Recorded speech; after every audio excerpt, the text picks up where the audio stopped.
Michel Corny, bonjour et merci de nous accueillir dans ce lieu magique de l'Éden Théâtre. Bonjour.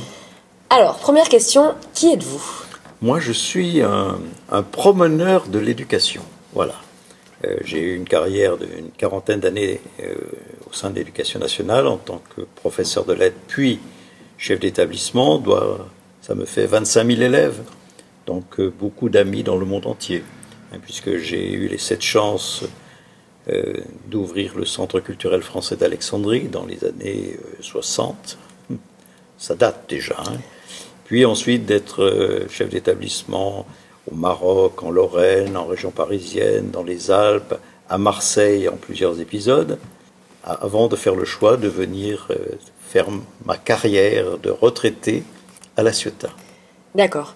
L'Éden Théâtre, rempli d'histoire, est-ce que vous auriez une anecdote particulière à nous raconter, un souvenir Alors, si on commence cette histoire, il y a d'abord eu la difficulté et la nécessité d'écrire l'histoire, parce que je suis celui qui a écrit finalement en 2010 l'histoire de la salle de façon à construire un dossier qui en permette la rénovation.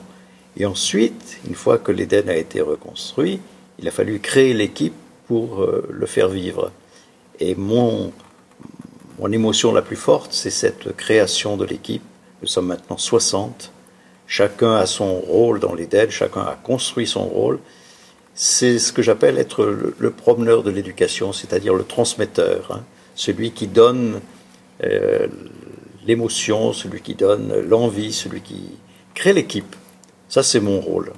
Vous avez dû voir des célébrités, un petit souvenir avec comment ça se passe à chaque fois que vous les accueillez, quelle est Alors, il y a l'émotion ? des personnages très différents. Il faut distinguer, par exemple, entre les gens du cinéma, qui parlent surtout d'eux-mêmes, et puis les gens qui sont les explorateurs, avec qui nous travaillons beaucoup, qui, eux, nous parlent du monde qui nous entoure.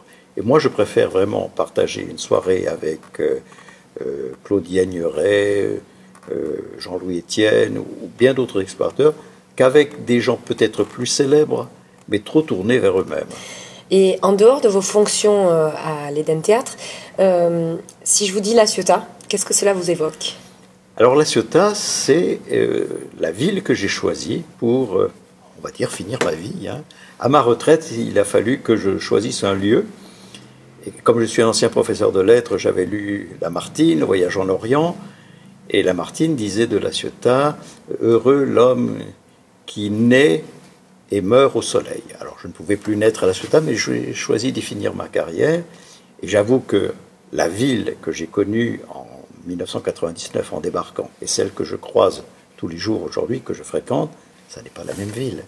Comment peut-on imaginer ce qu'était il y a 20 ans La Ciotat, sans l'Éden bien sûr, sans la chaudronnerie, sans la médiathèque, sans la magnifique promenade le long des plages, sans le Port-Vieux.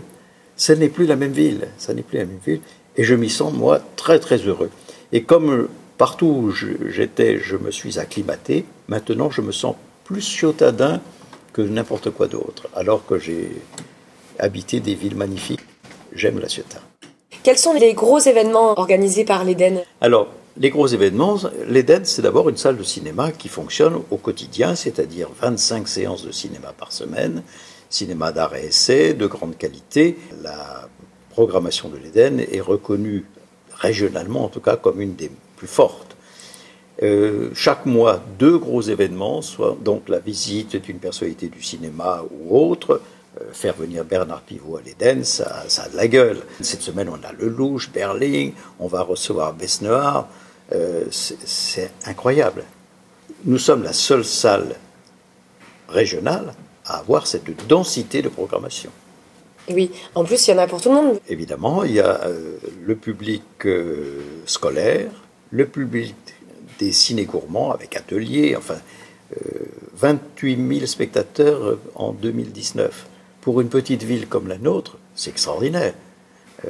Non, c'est très dense. Et malheureusement, on ne se rend pas bien compte de l'extérieur combien cet Éden est populaire et ouvert. C'est une belle salle et j'en suis très fier, moi. Très, très fier. Vous organisez des visites sur l'Éden ? Alors, nous avons une densité de visites qui est surprenante également, avec des gens qui viennent du monde entier. On connaît l'Éden au Japon, on le connaît en Colombie, on le connaît partout, peut-être plus fort qu'à Marseille. Des visites qui sont organisées chaque mercredi et samedi à 15 h par notamment des gens, des bénévoles de l'association Les Lumières de l'Éden, qui reçoivent et enthousiasment le public, et on les transforme en ambassadeurs de l'Éden et de La Ciotat.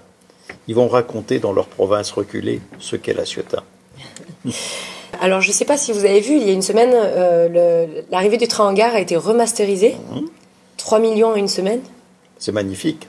3 millions et une fois. Parce que nous l'avons projeté la semaine dernière sur grand écran ici. C'était fabuleux. C'était d'une densité d'images qui était magnifique. Oui, oui. Et ça fait connaître La Ciotat, encore une fois, dans le monde entier. Et c'est le but. C'est le but pour nous. Eh bien, merci beaucoup de nous avoir accueillis à l'Éden Théâtre. Dans la plus vieille salle de cinéma au monde, en activité. Et à bientôt. À bientôt.